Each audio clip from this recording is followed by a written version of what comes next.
Thank you. So let me start with wanting to know. I really see you're a politician full time. Everyone wants to know more about that.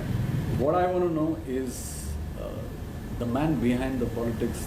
Who, where you started, what your journey is as a child.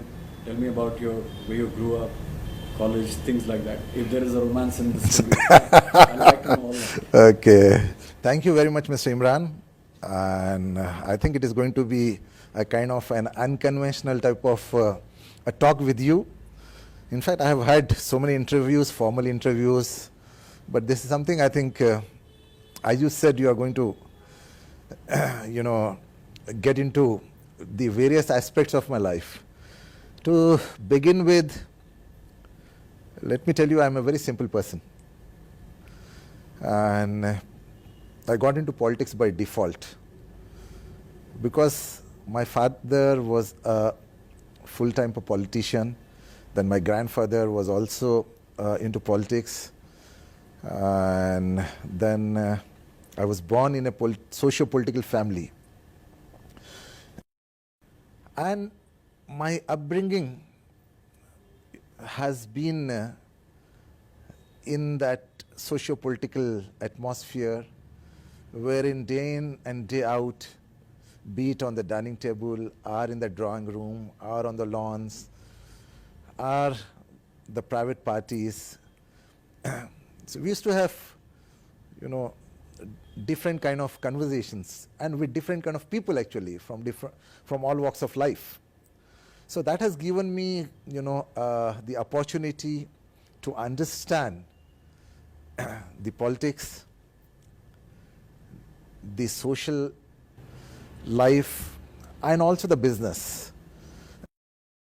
In fact, I was born in Hyderabad, though I come from a place called Kodangal, which was in Mahbubnagar district, which is now in Vikharabad district, because after Telangana came into existence, we have so many districts now.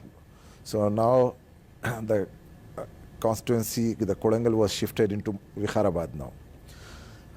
My grandfather was a lawyer, and he was also the municipal chairman of Kodangal. Then he also participated in the freedom struggle those days, and worked with the likes of Maulana Abul Kalam Azad, Pandit Nehru. And then my father, in fact, was born in Kodangal. And Kodangal didn't have, you know, the kind of the educational infrastructure at that point of time. I'm talking about, you know, the late 30s and the early 40s. And after my dad finished his 7th standard, there was no further education available in Kodangal. So my grandfather, he brought him to Hyderabad and got him admitted into a school here in 8th standard, and left him in Hyderabad with his friend. That's my grandfather's friend. And that is how my father grew up. And he completed his 10th from Alia School, then 11th and 12th from the Saifabad Science College. Then he did his graduation from Usmania University, then MA post-graduation from Usmania University, LLB and DPA. And then after that, in fact, because my grandfather was very particular that my dad, you know, had to go back to his village, and then he enrolled himself as an advocate after completing his LLB. Then he practiced there for some time, then got into active politics there. And it is in 1977 when Janata Party came into existence under the leadership of Lok Nayak Jayaprakash Narayan.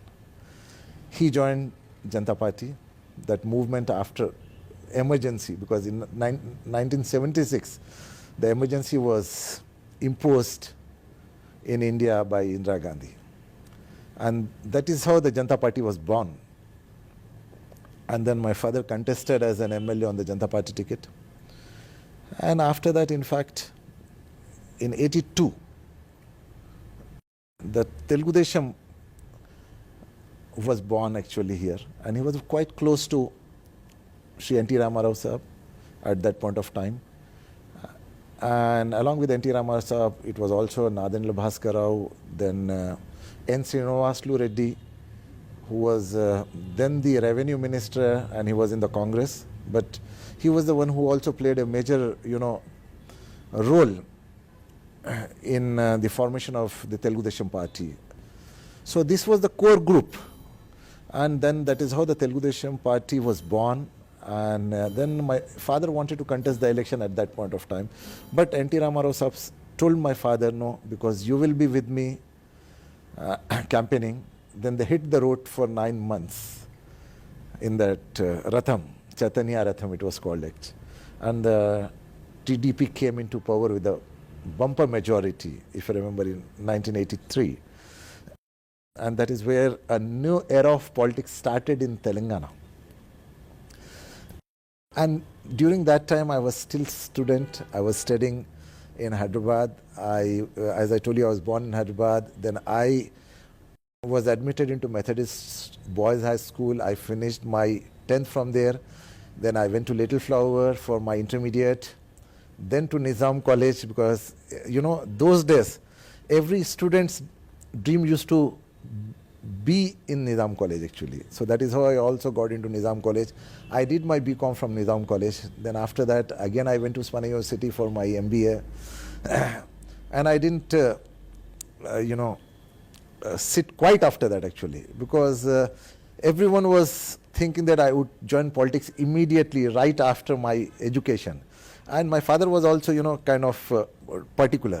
Then at that time, because N.T. Ramarao Saab used to like me a lot, then and we used to meet him very regularly actually. I used to go with my dad to meet N.T. Ramarao Saab at his Abbott's residence, and most of the time, especially on the weekends, we used to have breakfast with him.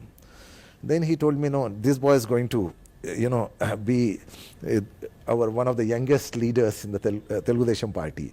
And that is when N.T. Ramarao Saab was toying with the idea of starting a political school. And then he started a political school in Gandipet. Then he told me that you are going to join the school. And I joined the school, political school. But somehow, because I didn't want to make politics as my career and profession,